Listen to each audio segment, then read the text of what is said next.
Welcome back, everybody. Happy New Year. I hope everyone had an amazing holiday season. I know that I did.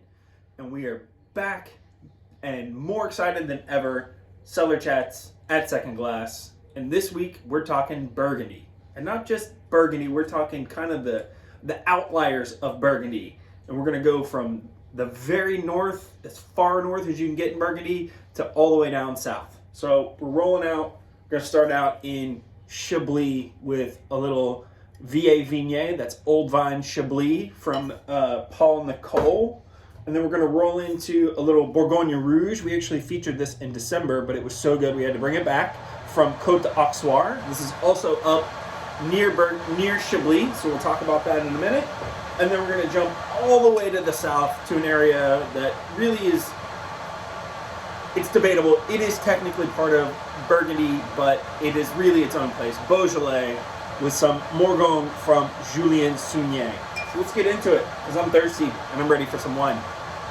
So, Burgundy, if you've not heard of it, it's pretty famous.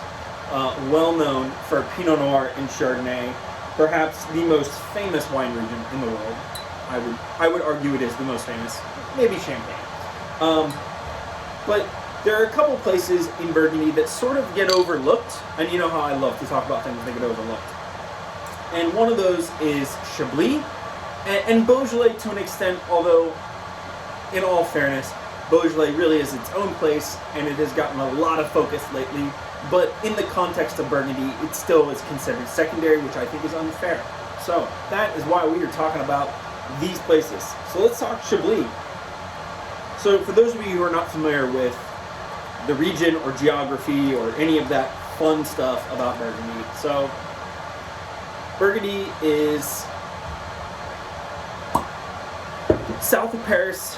You're south of Champagne. So Champagne is the most northerly region of France. Yes, most northerly region, the coldest region. And Burgundy is kind of like, basically kind of sits like this. Actually, if you're looking at a map, it sits like this. And you've got the Côte de Nuit, which is up here, and the Côte de Beaune, which make up the Côte d'Or. You've got Mâconnais, which is like where you get Macon and Puy-Foussay and things of that nature, a little further south. Below that, you're going to find Beaujolais.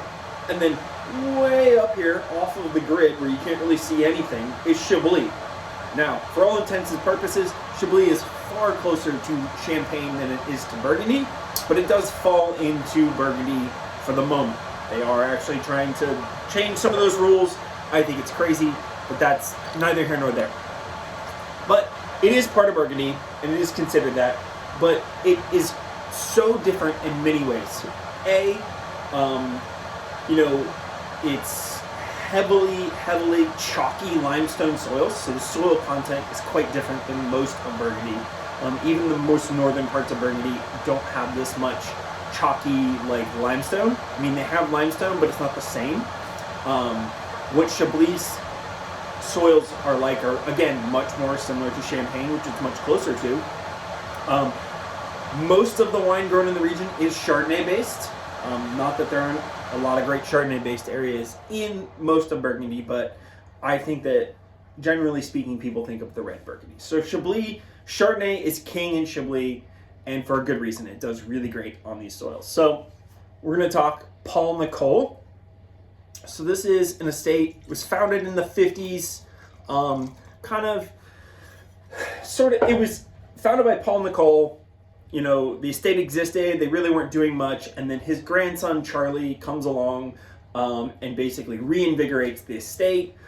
His wife, Lucy, comes on board. She had done some stints in Champagne. And they sort of take over this estate that had been kind of neglected for a while and are making just spectacular wines, very classically styled. So in Chablis, generally speaking, a lot of the wines are done in stainless steel. Now that is not a firm thing, but the way I learned about Chablis when I first learned about it was that, essentially AOC, just basic label Chablis, and most Petit Chablis, which is its own little area within Chablis, are done in stainless steel. And then when you get the Premier Crus, which tend to be warmer sites up on the hillsides, they are usually done with some type of oak. Now, not a lot of oak, but it's usually some kind of oak aging as opposed to regular Chablis. Here at Paul Nicole, basically everything is done, all fermentations are done essentially in stainless steel, and then all aging is done mostly in stainless steel, but all of their bottling see a little bit of oak. So what you'll get is this crystalline minerality, freshness, and these, classic oyster shell, chalky characteristics that you would expect from Chardonnay grown in these soils. And then that little bit of oak aging is going to give it texture and mouthfeel. Now, you're probably thinking to yourself, it's really cold out, finally. It's been really hot this winter. It's really cold outside now, and I don't really know if I want to drink something this fresh. But wines like this are perfect for my other favorite winter thing, oysters. So just because the holidays are over doesn't mean you can't be eating and enjoying oysters, because the season only lasts so long. So let's give it a taste, see what we think. Yeah, again, very clean, mineral, stony. Like, when I say the smell of stones, I mean, like, think that you're walking through like a gravel parking lot after it's rained on a summer day. Like that smell of wet gravel, that's what I think of when I think like stony minerality on the nose. Kind of lemon, citrus, a little salty.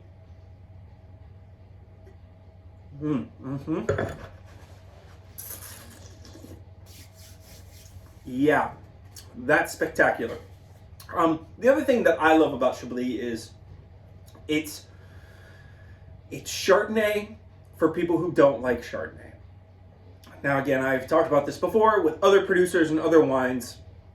And what I mean by that is, generally speaking, when somebody says they don't like Chardonnay, it's because they don't like oaky buttery, which is not a characteristic of Chardonnay. However, it is a characteristic of a lot of Chardonnays on the market. And what Chablis is crisp and clean and fresh and complex, and it has the orchard citrus fruits. What it is not is oaky buttery.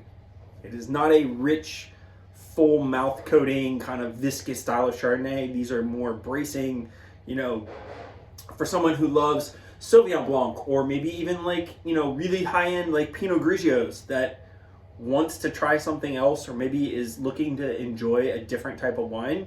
Chablis is a great place to go if you've not gone there yet. And this is a great representation of like very traditional, very classic styles. It's crisp, it's clean, it's got that good mouthfeel. The estate, hardworking people doing really good stuff. They do sustainable and organic farming. They are HVE certified, which is high environmental value, which is one of the many certifications out there. This one's relatively new, but it's basically certifying that an estate has a really large focus on sustainability, and they have to meet these check marks. They have to meet the requirements, check marks, in order to get the certification, just like they would for any other certification. And these guys, Paul Nicole, they're located in Fleurie. I'm probably butchering that name, but that's what it looks like to me. Somebody tell me I'm wrong. I'm sure I am. Which is on the eastern side of the Chablis appellation, just east of the town of Chablis. The reason that I point that out is the next wine that we're about to taste is not far from here, and we're going to go the other direction from Chablis. So let me finish this up so I can make room in my glass. All right, so that was Paul Nicole, Chablis Vieilles Vignes Old Vines 2020. Oh man, that's good. Wow. It's been a minute since I had tasted that, so I'm very excited. So, this is Domaine de Edouard. This is their Bourgogne Rouge from Côte d'Auxoir. So, I would not be surprised if very few, if any of you have ever heard of Côte d'Auxoir, outside of somebody maybe who watched the last video when I talked about this wine. So, Auxoir is a village basically on the west side of the town of Chablis, and most notably, it is known for their red wine production and for a decent amount of Aligoté, if I don't remember, which is the other white variety of Burgundy. Hopefully we'll get an Aligoté on here this year. I would love to do that. It would be a lot of fun to talk about them. It's a great way to drink excellent Burgundy producers making really fun wine from a varietal that doesn't demand the prices of Chardonnay. Right. So, this is, wow, that is a beautiful color. I don't know if you can see, that's pretty good. Just a really vibrant ruby, little crimson in the center. You can see when I swirl in the glass here, very translucent, very light. So Domaine de Edouard, the estate itself is not super new, but the project, the domain name, and everything that goes with it is very new. So officially founded in 2014 as Domaine de Edouard, when he purchased 33 acres, about 14 hectares of vineyard land from a previous estate that he actually had been working at for some period of time, that was planted and started in the 60s. So most of his vine material is quite a bit older. He's got, let me do that math. I can't do that quick math, so we'll just skip and just say a lot of his vine material was planted in the 60s. So that's a decent amount of vine age for this whole region, especially for somebody who started out in 2014. Pretty swiftly, he was working in organics there, and he swiftly, basically went completely certified organic. And he works with these kind of like smaller parcels of vineyards. He's got Chardonnay, he's got Aligoté, he has Pinot Noir. He does a little bit of sparkling production, if I remember correctly. And what I like about, again, we're talking about the outliers of Burgundy here.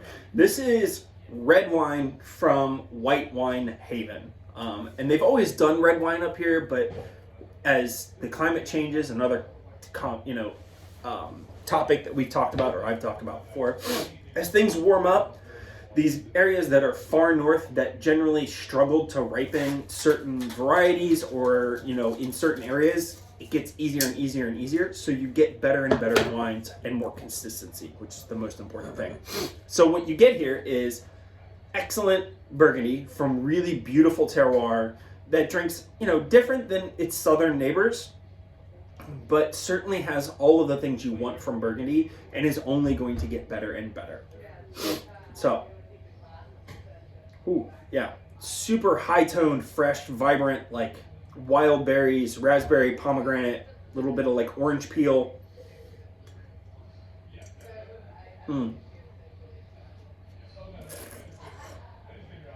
Great structure, really beautiful tannins. It's got more of like the dark blackberry characteristics on the palate. I love this wine. And it showcases where it's at. This is very classic Pinot Noir flavor characteristics, but we are way far north. We're on fairly heavy limestone soils, and it's going to give this vibrant, lift to the wines that you just don't see in other parts of Burgundy. Because the further south you go, if you're not familiar, tends to get warmer, and it's no different in Burgundy. And as things start to get hot and hot, more hot in Burgundy, for those of us who can talk properly, some of the best vineyards are, a little bit too warm, and the wines are quite different. So, I like to think that this is what, the heart of Burgundy probably drank like 75 to 80 years ago, early on, because that would have been roughly about the temperature. Now, granted, soils are different, but that's irrelevant. The real thing is that this wine is super tasty. Comes from, he works with a bunch of different parcels kind of throughout the Auxerrois region. He's located in Vaud, which, if you're looking at a map, you've basically, let's say this is east and west. You've got Chablis, and then Auxerrois, and Vaud kind of sits right down in here, just south of the town of Auxerrois. And this comes from a handful of those parcels. It's done partially partially whole bunch. So there's some whole cluster, which is adding to that lift and the aromatics and the floral characteristic. And then it's aged mostly in barrel and about 10% in tank. So again, very fresh, very easy drinking. This is it's a red wine for like fish or light poultries is, the call for here. I mean, it could stand up to, something a little heartier, but I think, if you got a nice piece of salmon or even like a really good piece of grouper, this wine would be excellent. All right. So again, that was Domaine de Edouard, their Bourgogne Rouge from Côte d'Auxerre. So now we're going to go across the entire Côte, all the way down to Beaujolais, and visit our buddy Julien Saunier in Morgon. He's actually, I think, correct me if I'm wrong, somebody, I believe he is based in Fleurie, but he has parcels in Morgon, Fleurie, and Renier. These are all on the northern part of Beaujolais. By the way, if you guys didn't notice, this has a wax seal, and I've given this lesson before, but when you have a wax seal, just go straight through the cork, through the wax, like it's not even there, and it'll just crack and fall apart, and it'll be beautiful. As you can see, pretty cleanly done. Easy for me to pour from, no concern of chunks of wax or cutting myself. Now, anybody who's familiar with Beaujolais would probably be thinking right now, why am I serving Beaujolais after a Pinot Noir? Generally, isn't Beaujolais, Gamay is the variety, isn't that usually lighter than Pinot Noir? And in a lot of cases, yes. However, we're dealing with a Pinot Noir from way up north in a very cold region, at least as far as Pinot Noir growing goes, that is very fresh and high-toned, and we're dealing with a Gamay that's grown in what is usually considered Morgon, the cru of Beaujolais, one of the more dark-fruited and more robust and more structured styles of Beaujolais. It's the village that, and the cru village, I should say, because there are 10 crus in Beaujolais. That's what Morgon is. It's a cru village of Beaujolais. Think of that like the great villages of Burgundy that are very famous. These are kind of delimited the same way. Generally speaking, people think of as Morgon as being the most structured, the most Pinot Noir-like. It's the most dense. Most people will argue it can age the longest. I think we could go back and forth, but we're not going to get into that. So that is why I am pouring this last after the Pinot Noir. And you can tell, I mean, it's still very translucent, but to me, this is a little more purple inflected. It's definitely has the same kind of clarity, but there's just a little more darker hue to it that just makes me feel like there's going to be a little bit more intensity to the wine. Woo! Hello. It's been a while since I've had Julien's wines.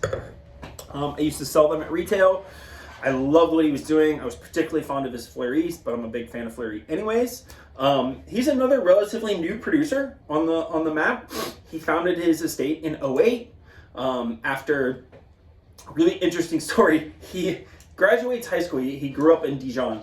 He graduated high school and he didn't really know what he wanted to do. And his mom happened to be she cut hair for a living. And one of her regular clients was a very famous winemaker, Christophe Roumier, who is the winemaker and runs Domaine Roumier in Burgundy. If you're not familiar, just quickly Google it. You'll see it's one of the most expensive, most lauded, one of the most fantastic producers in all of Burgundy and in wine in general. So he went to kind of work along with Christophe Roumier, and he said, I just want to, what's this wine thing all about? I don't really understand it. I'm going to go work with him. Very quickly fell in love with it. Traveled around the globe. He worked in California, worked in New Zealand, made his way back to Burgundy, worked with a handful of other amazing people like Nicolas and a couple other guys in Burgundy before kind of, making the run to settle in Beaujolais for, what I assume are a couple reasons. It was less expensive to set up shop in Beaujolais than it is in Burgundy. And there's a lot of promise there. So made his way down there, picked up about 3 hectares of vines in Fleurie, Renier, and Morgon, and kind of the rest is history. Very much rooted in the natural wine, like low sulfur, organic, sustainable farming, checking off all those boxes. He does it, and does it with a smile, and does it well. He does whole cluster ferments, again, very traditional Beaujolais. Something that he does that, I don't know if it's necessarily not traditional, but you don't hear about a lot. Most of his fermentations take place in concrete tank. I'm a big fan of concrete tank fermentations. I honestly couldn't tell you why. I just find that there's a textural thing to them that make them really beautiful. And then he ages the wine for about 11 months in used barrel, so wood that doesn't impart any flavor, from his good buddy Christophe Roumier, who he gets the barrels from. So let's give it a smell and a taste because I'm excited. You know, kind of like licorice pastille, a little bit of violet. Again, more dark berries, a little like black cherry character.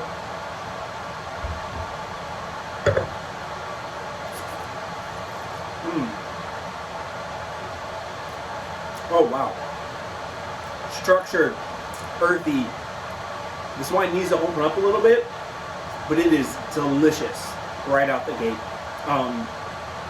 And I really love how these worked out. Like from the Chablis, just really bracing, beautiful energy, great mouthfeel, into the Bourgogne Rouge, high tone, lifted, kind of wild red berries, and then you get to the Bourgogne where, you know, on the surface you think Beaujolais, so you think it's going to be light, and it just comes out the gates with darker fruits, tons of freshness, tons of like light aromatics on the nose and on the palate. I could drink this all day long. It's excellent. So let's do a quick wrap up. This is, again, starting out the flights this week at Second Glass, Paul Nicole, Chablis Vieille Vigne, a little Domaine de Edouard, Bourgogne Rouge from Côte Oxbar, so not far from where this wine comes from. You know, maybe probably a 25-minute drive, if that. And then all the way to the south, Julien Saunier, Morgon 2020. These are excellent. You know, get out and about, come support small restaurants, small businesses in general. Try this flight, take a journey through Burgundy, because, you know, COVID is crazy again and travel may not seem great, but you can safely come out here, have a great meal, have some great wines, and enjoy the company of some good friends. So be safe. I will see you guys next week. Bye.